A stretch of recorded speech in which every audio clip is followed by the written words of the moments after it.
In a world where crises and disasters seem to be a constant, there is a beacon of hope that shines bright.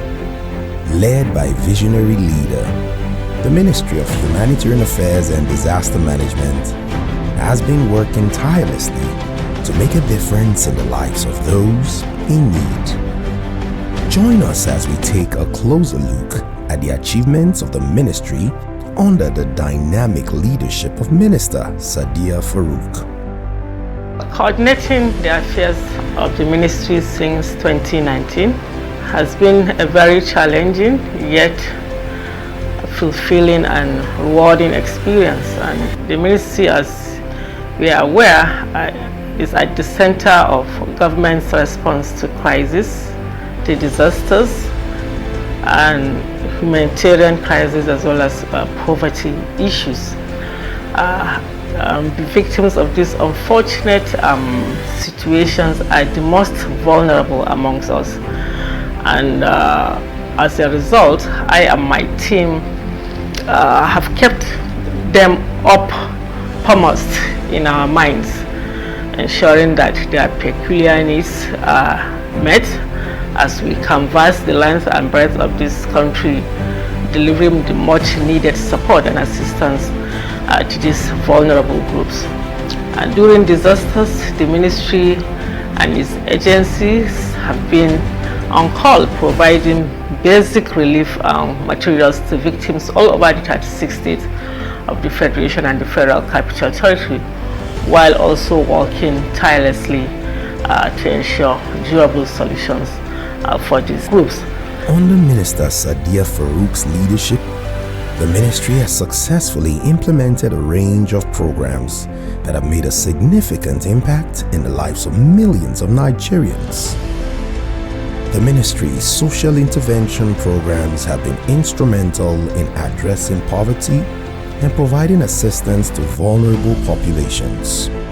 Through programs like the National Social Investment Program, NSIP, the ministry has reached millions of Nigerians, providing them with financial support and opportunities for economic empowerment. Through our different programs and interventions, the major vehicle for poverty alleviation in Nigeria today is the National Social Investment Programs.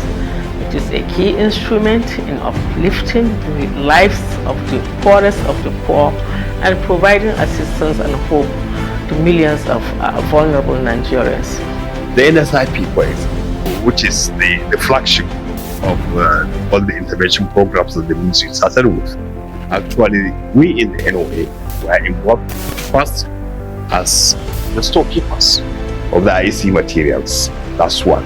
Two, because of our community which were able to work together with the officials of the ministry in terms of the generation of the requisite data. That data has been adjudged one of the best in the series of living standard survey conducted in Africa. It wasn't only that, the survey gave us the figures for poverty level in Nigeria, as well as other indicators associated with living conditions of Nigerians. The Ministry of Humanitarian Affairs and Disaster Management has also been at the forefront of disaster management and humanitarian aid efforts in Nigeria. We have formally initiated interministerial coordination across several of the focal points where our ministry's mandate intersects with other MDAs, including the private sector and with the international development partners, NGOs, as well as INGOs. Our primary goal is to meet the needs of the people who need a helping hand from government to restore hope, to provide support and succor, as well as an enabling environment for recovery, rehabilitation, and inclusion, while ensuring their human dignity is upheld at all times. Coordination has been made easier for them. In the past, they run from one agency to the other to coordinate bits and pieces, but now they have an umbrella body, which is the ministry, to coordinate with at policy level, at implementation level, at oversight level, and even at feedback level. That way, Nigerians can benefit in a holistic way through a whole of government, whole of society support of projects that were not just locally conceived. You now have the benefit of harnessing global strategies, mobilizing global support, bringing global expertise, and within an established system, deploy it to all locations in the country through a federal system, state, LGA, and community level. Nigeria is considered as a champion country of the Global Compact for Migration, and in that sense, working with it on the aspects of the 23 objectives has been crucial. So it's really emphasizing how adaptation or changes should be made at policy level, how the government can take a lead in directing the federal approach and reflect it at the state level. And we see progress in all of these objectives thanks to the ministry engagement. That way, people benefit from strategies or initiatives that hitherto would have taken longer time to coordinate, hitherto would have been disjointed, and hitherto they could have costed more for the country. But now, under one umbrella, you have a seamless, parallel, simultaneous achievement. When natural disasters strike or conflict displaces communities, the ministry swiftly responds to provide relief and support to those affected. So we have developed series of policies on migration management related to the people in the country, the people also outside, the expatriates of the diaspora. Every of these aspects have been looked at, but that reflected into programmatic approach. So how to operationalize it. That has allowed then the ministry to also report back at the level of the United Nations General Assembly on the work done to respond to the Global Compact on migration. It's been a very hectic period for us. For the past 2.5 weeks, we've been on this since the crisis in Sudan erupted.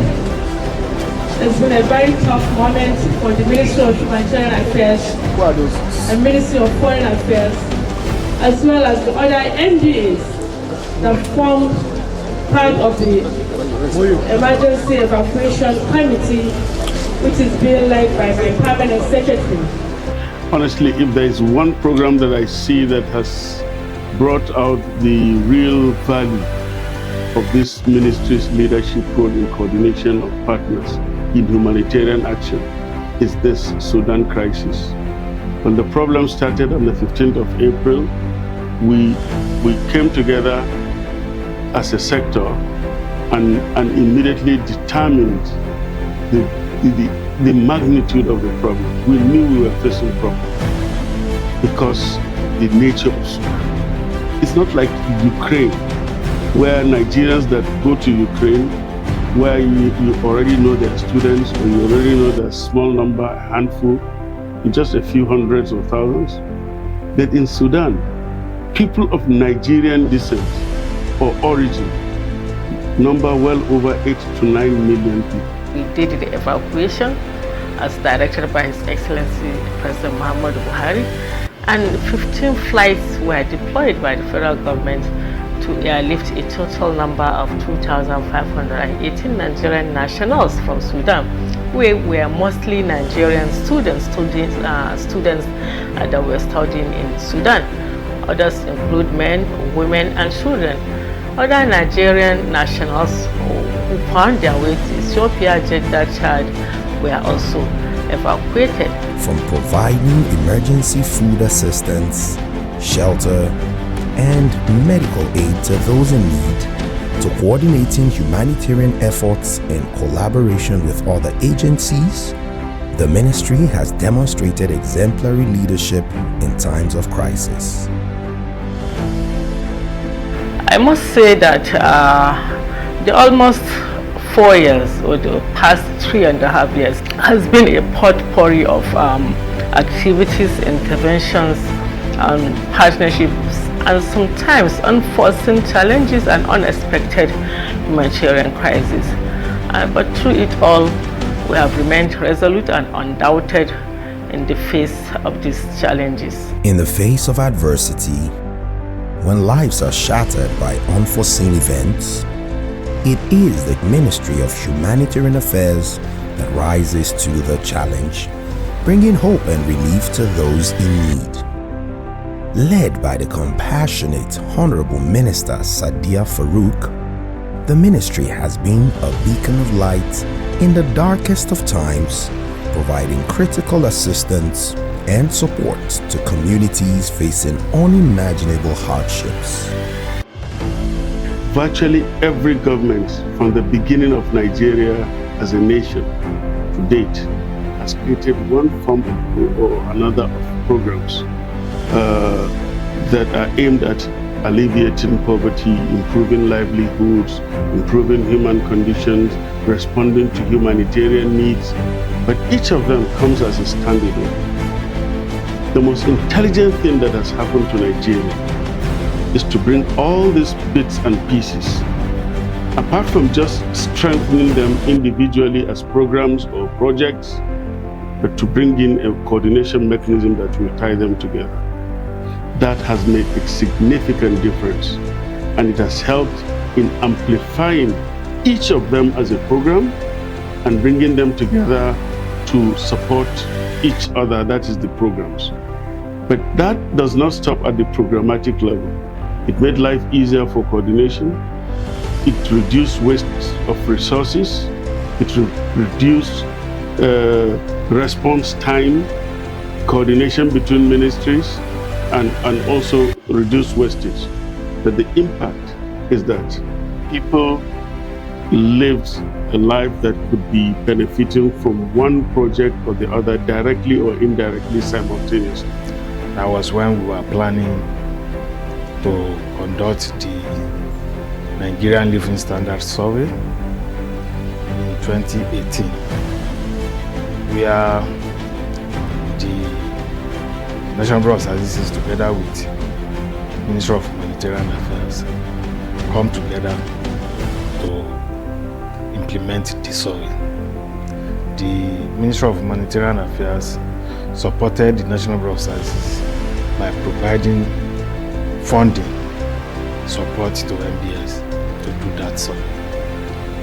It is a very huge survey that was conducted for a period of 12 months to collect data on consumption from households, over 26,000 households in Nigeria, and most or larger percentage of the funding was from Ministry of Humanitarian Affairs. This is one of the huge support that the National Bureau of Statistics got from MDA, an agency of government.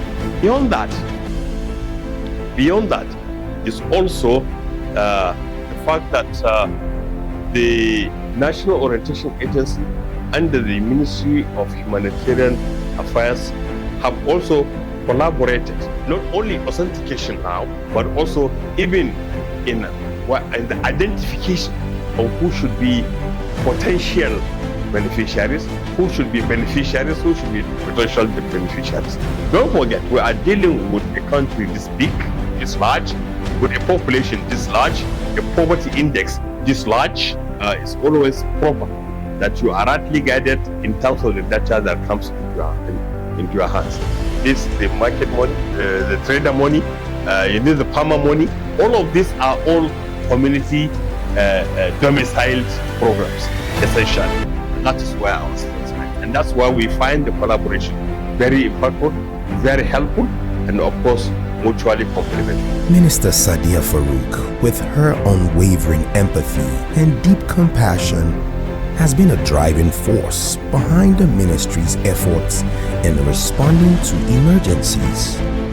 Her personal connection with the people she serves has touched the lives of many, giving them a sense of hope and reassurance in the midst of their struggles. I urge the ministry to and its agencies, as well as state governments and the special committee I have set up under the chairmanship of the Vice President to come up with specific programs and projects that respond to these emerging challenges of explosive ordinances, as well as that of children orphaned by insurgency.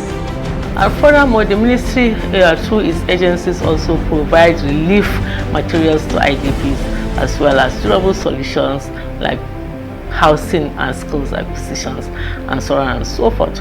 So, and the Northeast Development Commission also, which is one of the agencies of this ministry, has constructed 1,000 housing units in Guam, Borno State, which are now fully occupied by the IDPs that have returned home.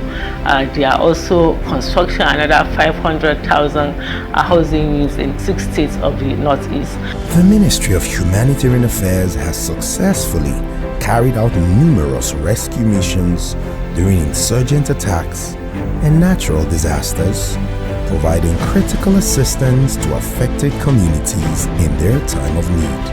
If one was just coming out of a disaster, let's say a flood, and the National Emergency Response is done, people are displaced, the Refugees Commission comes in, the coordination now links them into benefiting from other poverty alleviation programs and social investment programs.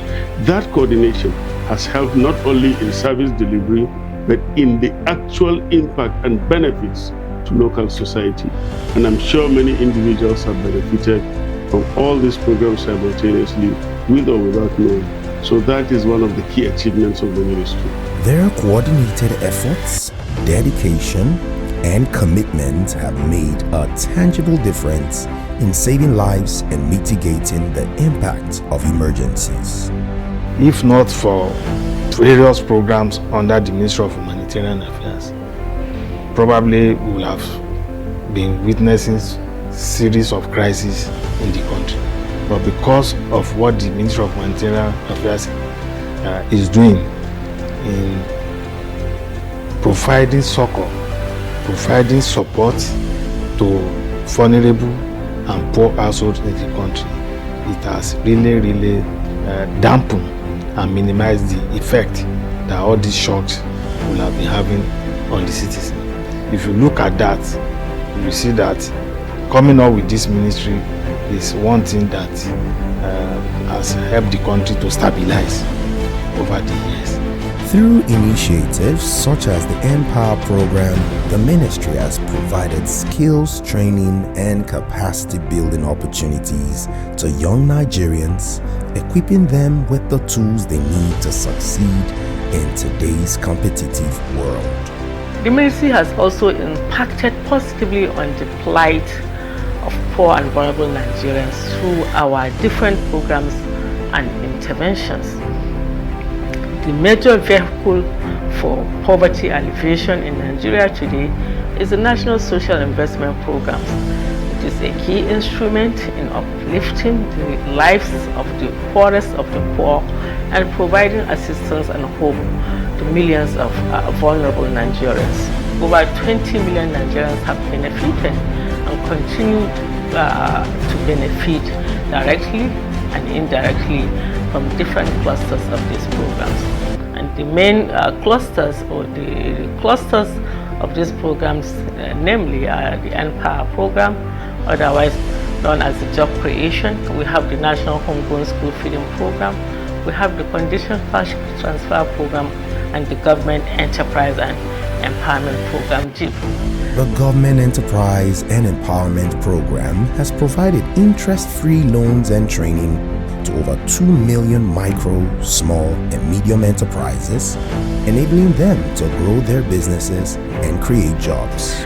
GIP has provided incremental interest-free and collateral-free loans of between 50,000 and 300,000 naira to traders, artisans, enterprising youths, agricultural workers, and other micro service providers under its flagship program of trader money, market money, and farmer money, respectively. It is also aimed at stimulating economic growth and financial inclusion through building the small and medium scale enterprises base for the country, which has recorded soft loans delivery quantum of 2.6 million beneficiaries, and currently an additional beneficiaries are being finalized. The objective of this program is not repayment. The repayment is only a sustainability factor. If you want repayment as the major cause, keep your money. Then you have 100% repayment. But this one, Mr. President said, give them this money, no collateral, no interest rate, but work very hard so that they can succeed. So therefore, we have a very, very strong monitoring and evaluation system. We have an impact assessment team that is going individually to these people who are taking, to ensure that the woman that has collected 50,000 naira to expand her traditional skill of selling smoked fish is now actually selling 3 or 4 or 5 baskets of fish instead of 1. And when I look at the programs and the way they are structured, I feel comfortable that the monitoring mechanism is so well institutionalized and entrenched into the system that it cannot escape scrutiny. I give you an example of the independent monitors. Across Nigeria, we have over 7,500 independent monitors. These are not government employees. They are people who benefit from the system because they're employed as part-time workers, independent of government, and they provide real-time data. The Empower program has provided training and job opportunities to millions of Nigerians across various sectors, including agriculture, education, and technology. The Empower program is actually aimed at providing our teeming youth with learning opportunities and job experiences, as well as income for startups of economic transforming initiatives. And this program has directly trained and engaged 1,500,000 nationwide in the graduate and non-graduate components of this program. The Conditional Cash Transfer Program has provided cash transfers to over 1.6 million households, with a focus on women and other vulnerable groups to help them meet their basic needs. The conditional cash transfer is designed to transfer a grant of 5,000 naira to a poor and vulnerable household. These are households that are literally poor and vulnerable. These houses they have the disabled people in there, they have orphans in there who are out of school, then they have widowers who've lost their husbands, their house is not very good, they don't drink clean water regularly, their food composition is not good. By all indications, multi-sectorally, they are poor. The National Homegrown School Feeding Program has provided daily meals to over 10 million school children across 34 states in Nigeria, improving their nutrition and school attendance. While the National Homegrown School Feeding Program is aimed at enhancing school enrollment, improving nutrition, and stimulating growth of Nigeria's local economies by sourcing food items from local farmers under this program. So it's designed in such a way that we have one quality meal costing 100 naira fed to a child every day. And I'm happy to report that as we speak, we have approximately 10 million children who are on this program. All these children are in public schools, and as you know very well, public schools is actually where the children of the poor go to, and we're targeting classes 1 to 3. One of the legacies of her time is the school feeding program, the homegrown school feeding program, the largest in Africa. 10 million school children receiving school meals with the government of Nigeria capacity through the Ministry of Humanitarian Affairs. And it's homegrown, meaning that it's drawing in agricultural production from the communities around the schools and having this really extra benefit to help the agricultural economy while feeding school children. Because it's from that community, and it's prescribed that it's from that community you buy the food. So the local farmers grow the food, Local traders sell the food, local cooks cook the food, and it is served in the local community, so everybody benefits. The Ministry of Humanitarian Affairs, under the leadership of Sadiya Farouq, has made a significant impact on the lives of millions of Nigerians through its various programs.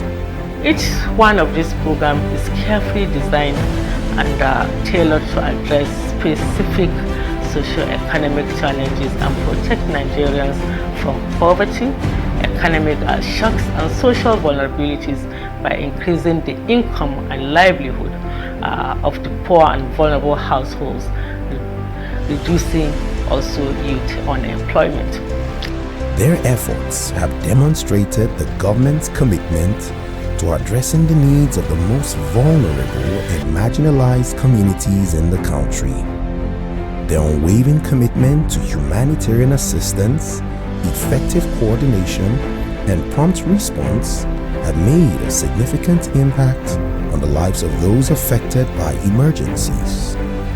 We salute their efforts and express our gratitude for their hard work and dedication in serving the people of Nigeria in times of crisis.